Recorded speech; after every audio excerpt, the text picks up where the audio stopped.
Alain Julier, ancien directeur du renseignement de la DGSE, est aussi revenu sur les enjeux politiques de la visite de Gérald Darmanin au Maroc. Ensemble, nous l'écoutons.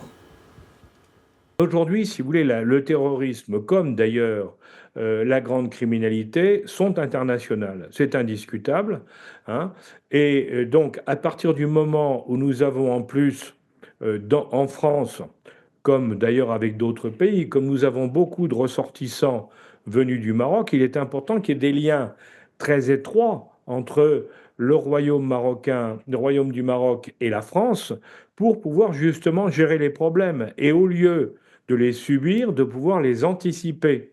D'un côté comme de l'autre, il est important de connaître si quelque chose est en train de se construire au niveau d'une action terroriste, si on l'a vu récemment au Maroc par rapport au Sahel, eh bien, il est important de l'anticiper, c'est-à-dire d'intervenir avant que ça arrive. Mais pour ça, ben, il faut que les services de police, les services des ministères, tout de suite échangent et se donnent des informations pour s'améliorer en échangeant leurs informations. Vous voyez? Et en ce qui concerne la criminalité, c'est exactement la même chose.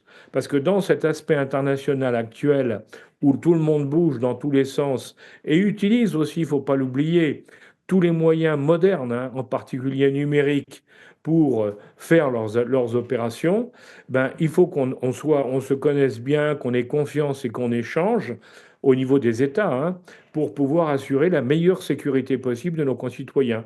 Donc je crois que ce qui se passe est une excellente chose. Et en plus, ça va contribuer à resserrer les liens entre le Maroc et la France à un moment où c'est très intéressant pour tout le monde, hein, et c'est d'autant meilleur, si je peux dire, d'autant mieux que, comme vous le savez, on a eu une période beaucoup plus difficile dans le passé, même si, pendant cette période difficile, il y a quand même eu des liens, fort heureusement, qui ont continué à fonctionner au niveau de la justice et au niveau de l'intérieur.